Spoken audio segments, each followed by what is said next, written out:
This episode is supported by Tab for a Cause, a free browser extension that donates to charity with each tab you open while browsing. Click the link below to get started. Ladrones, the Island of Thieves. This was the name given by the Spanish and the Portuguese to the area around Hong Kong, which was filled with pirates, crawling with miscreants and smugglers and all manner of barbary. The traders made deals with the imperial government in exchange for rooting out these pirates, and in doing so established favourable trade conditions with the Chinese, and a permanent settlement in Macau. The names of these pirates are still famous in the Pearl River Delta: Zhang Yi and his wife Madame Zhong, who ruled the pirate confederations and the enormous Red Flag Fleet.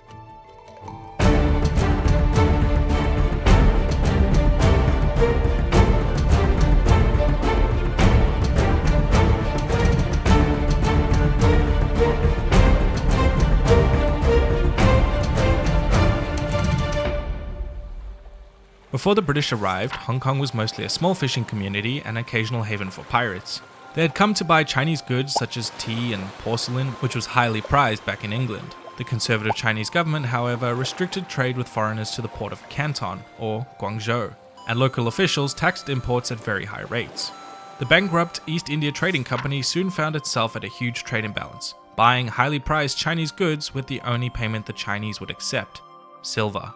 In an effort to correct this imbalance, the British began smuggling opium into Canton, which is the only thing the Chinese were interested in buying. This effectively reversed the trade imbalance and created an epidemic of opium addicts. Things soon spiraled wildly out of control when the Chinese clamped down and destroyed British opium without compensation and cut off food supply to the traders in an effort to drive them away. So the British decided to leave.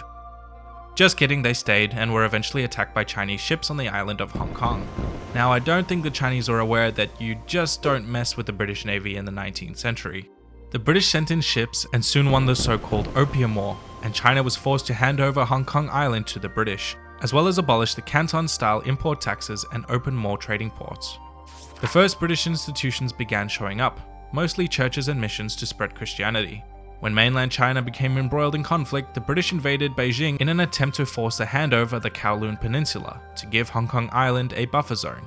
And then, in 1989, they leased the new territories surrounding the area for a period of 99 years, or as good as forever. As Hong Kong grew, it began heavily westernizing in education, government, and even culture. The differences between Hong Kong and China began growing as the mainland became more and more unstable. Hong Kong's defining moment came during the Second World War, in which it was invaded and occupied for 3 years by the Japanese. More than 1 million people fled or were deported by the Japanese, who ruled Hong Kong directly by the military. British rule was then re-established after the Japanese Empire was defeated, although it was now a shadow of its former glory. However, its saving grace came with the Chinese Civil War, after which many of the wealthy business owners fled the communists and took refuge in nearby Hong Kong.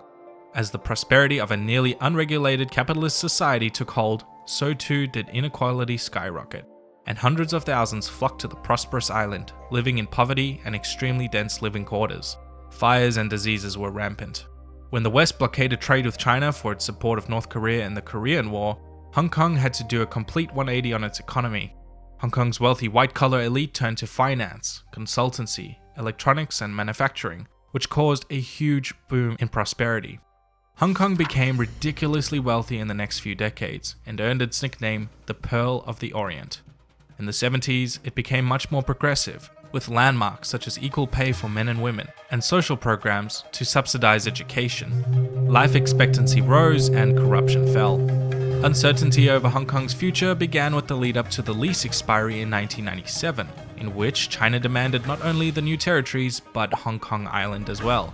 At the negotiation table, Margaret Thatcher secured a deal on the One China, Two Systems policy, by which Hong Kong would remain largely self-governing for a 50-year handover period. So, as it remains today, Hong Kong is still largely independent, with its own economy, currency, passport, and is functionally a country for all intents and purposes. However, nobody really knows what will happen after the handover is completed in 2047. It didn't take much for you to open this video. It was as simple as opening up a tab. What if I told you that just by opening that tab you could have raised money for charity? Tab for a Cause lets you do just that. At absolutely no cost to you, you can download the browser extension and donate every time you open a new browser tab. which supports global relief work, education, and water supply, among others. By clicking the link below, you'll not only be supporting my channel, but also the charity of your choice for free just by using the internet. One of my favorites is the Vlogbrothers Foundation to Decrease World Suck by fellow YouTubers John and Hank Green. If you, like me, would like to help support them, click the link below to get started. It only takes 5 seconds.